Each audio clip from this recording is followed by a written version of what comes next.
So first हमारा act हमने देख लिया, regulating act of 1773। Next is Pitt's India act of 1784। ठीक है, लेकिन ऐसा नहीं है कि 1773 के बाद डायरेक्ट 84 पे आ जाते हैं। ठीक है, 1773 के बाद डायरेक्ट 84 पे नहीं आते, बीच में एक रेगुलेटिंग एक्ट और था, लेकिन that's not too much important. मैं आपको रीजन में उसमें बता देती हूँ क्या चीजें थी। रेगुलेटिंग एक्ट के बाद सुप्रीम कोर्ट का जो स्टैब्लिशमेंट होता है, लेकिन सुप्रीम कोर्ट इतनी ज्यादा वर्किंग उसकी अच्छी नहीं थी, तो कुछ ऐसे डिसीजंस लिए गए थे उसमें विच वॉज नॉट सुटेबल। तो उसको, उसके डिफेक्ट को सही करने के लिए हम जो है बाद में और भी एक्ट्स आते हैं, लेकिन आफ्टर दैट मेजर एक्ट जो आता है वो पीट्स इंडिया एक्ट ऑफ 1784 आता है। हमें रेगुलेटिंग एक्ट में सारी पॉइंट्स हम भूल भी जाते हैं, दैट नो इश्यू, बट कुछ ऐसे पॉइंट्स है जो आपको ध्यान में रखना ही रखना है। The first one is governor general of Bengal, उस टाइम कौन थे? वॉरेन हास्टिंग थे। ठीक है, सुप्रीम कोर्ट का एस्टैब्लिशमेंट होता है 1774 में। एलिजा एम्पे उस टाइम के चीफ जस्टिस थे। ये 3 पॉइंट्स आपको भूलने ही नहीं है, बिल्कुल भी भूलने नहीं है, और तो भूल भी जाते तो no issue. Next is the Pitt's India act of 1784। ठीक है, अब इसमें क्या होता है, कंपनी जिस तरीके से फंक्शन कर रही थी, कंपनी अभी तक कैसे फंक्शन कर रही थी कि जितना भी पॉलिटिकल कंट्रोल था, साथ ही साथ में जो कमर्शियल कंट्रोल था। पॉलिटिकल कंट्रोल मीन्स कि अपने हिसाब से वो अपॉइंट करेंगे सारे ऑफिसर्स को, ये आपका पॉलिटिकल कंट्रोल हो गया। और कमर्शियल कंट्रोल में मीन्स ट्रेड मोनोपोली की बात हो गई, किस तरीके से ट्रेड करना है, ये सारी चीजें कमर्शियल चीजों पे ध्यान, मतलब किस तरीके से कंट्रोल करना है, ये सारी चीजें अंडर द वन हैंड था, and that was the east India company. तो यहाँ पे ब्रिटिश पार्लियामेंट ने जो कंट्रोल किया, उन्होंने पॉलिटिकल कंट्रोल और कमर्शियल कंट्रोल के लिए 2 अलग सी अथॉरिटीज बनाई। मींस यहाँ पे पावर का उन्होंने डिवाइड कर दिया, पावर का डिवीजन कर दिया। The commercial and the political activities of the companies were separated. This is the most important point. ठीक है, अब यहाँ पे क्या हो गया, political control means political control and commercial control दोनों के लिए जो एक्टिविटीज थी कंपनी की, वो यहाँ पे सेपरेट कर दिया गया।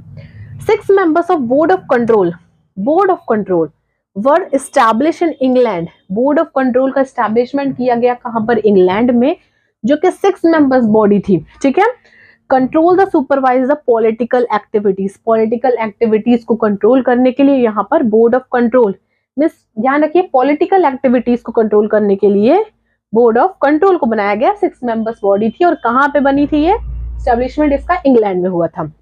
The next one is the number of members of the governor general. Governor general की काउंसिल में, गवर्नर जनरल की काउंसिल में जो अभी तक 4 मेंबर्स थे, 4 मेंबर से उसको 3 कर दिया गया। ठीक है, बाद में फिर बढ़ा दिया जाता है, लेकिन अभी क्या किया, गवर्नर जनरल की जो काउंसिल थी उसमें 4 मेंबर्स थे, 4 मेंबर्स में से उसको 3 मेंबर्स कर दिया गया। और यहाँ पे क्या किया गया, जो कंपनीज के जो एम्प्लॉयज थे, वो यहाँ पर किसी भी काम करने के लिए वो गिफ्ट्स वगैरह ले लेते थे, ब्राइब वगैरह लेते थे, तो अब उनको गिफ्ट्स को लेने के लिए यहाँ पर प्रोहिबिट कर दिया गया था, यहाँ पर बैन लगा दिया गया था। ठीक है, पॉलिटिकल कंट्रोल देख लिया हमने। कमर्शियल कंट्रोल के लिए यहाँ पर बोर्ड ऑफ कंट्रोल का बनाया जाता है, और यहाँ पर कमर्शियल एक्टिविटीज के लिए बोर्ड ऑफ डायरेक्टर बनाया जाता है। ठीक है, बोर्ड ऑफ डायरेक्टर बनाया जाता है कमर्शियल के लिए, पॉलिटिकल के लिए बोर्ड ऑफ कंट्रोल बनाया जाता है। ये आपका था पीट्स इंडिया एक्ट। इसमें ध्यान रखना है कि इसमें पावर्स का सेपरेशन हो जाता है, that is the most important thing. And governor general की जो काउंसिल थी 4 मेंबर से उसमें 3 मेंबर्स कर दिया जाता है। This is the point you have to be remember.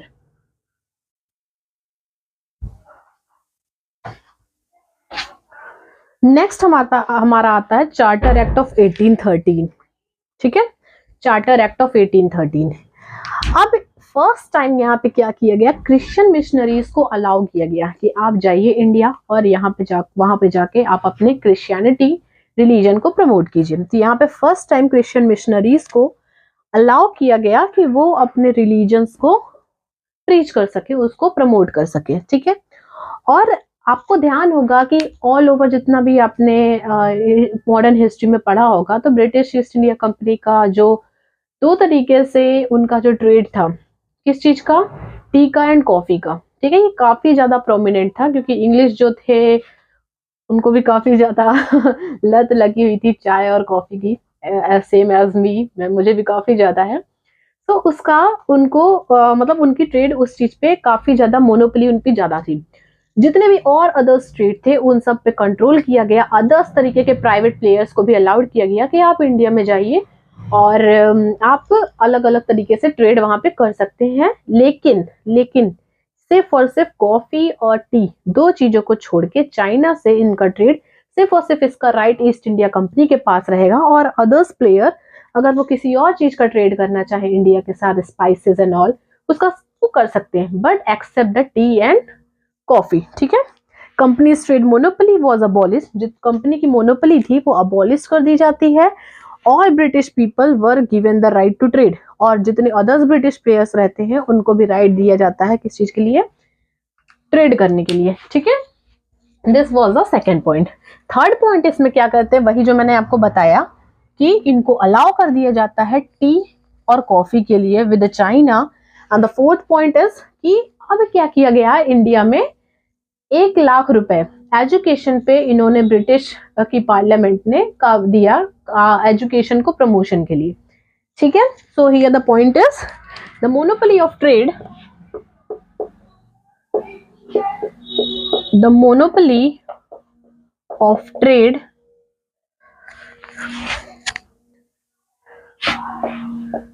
with China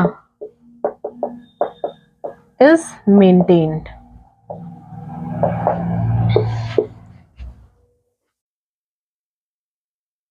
And the next point is spend 1 lakh rupees for the education in India. अच्छा, रीजन क्या है कि इनको इतना ज्यादा इंडियंस पे इतना मेहरबानी क्यों हो रही कि वो 1 लाख रुपए एजुकेशन पे देने के लिए वो लोग रेडी हो गए? द रीजन इज कि आपने पीट्स इंडिया एक्ट में देखा कि यहाँ पे पावर का डिवाइड कर दिया जाता है, board of control and board of director का फॉर्मेशन किया गया। अब ब्रिटिश पार्लियामेंट ये जानती थी कि सिर्फ और सिर्फ ब्रिटिशर्स से यहाँ पर जो है रूल कर रहे हैं, वो तो ठीक है, लेकिन अब उनको कुछ अदर्स मेंबर्स भी चाहिए जो कि उनके एडमिनिस्ट्रेशन को भी संभाले, बट वो सारे तौर तरीके होने चाहिए किस तरीके से, ब्रिटिश के अकॉर्डिंग। तो अब उन्होंने इंग्लिश एजुकेशन को सपोर्ट किया, उन्होंने यहाँ पर उसको प्रमोट किया कि अगर अब जैसे एजुकेशन आपको जिस वे में दी जाएगी आप उसी तरीके से बिहेव करोगे। अब per year 1 lakh rupees per year वो प्रमोट करते थे, स्पेंड करते थे, ठीक है, इंग्लिश एजुकेशन के लिए इंडिया में, ताकि वो सब भी इंग्लिश की लैंग्वेज को, इंग्लिश की द वे ऑफ कल्चर को वो भी समझे एंड दे उनके ही हेल्प में वो चीजें, वो मतलब वो एक तरीके से समझिए वो पैसा तो प्रमोट कर रहे हैं एजुकेशन के लिए, बट वो चीजें अपने ही फायदे के लिए कर रहे थे। So this was the point. तो इसके चारों के चारों पॉइंट्स बहुत इंपॉर्टेंट है। पहला पॉइंट हमने क्या देखा यहाँ पर, क्या देखा था कि क्रिश्चियन मिशनरीज को अलाउ कर दिया जाता है कि वो भी इंडिया में जाके अपनी क्रिश्चियनिटी को वो प्रमोट करें। ठीक है, फिर हमने यहाँ पे क्या देखा कि जो ईस्ट इंडिया कंपनी की ट्रेड मोनोपोली थी उस पर कंट्रोल किया गया।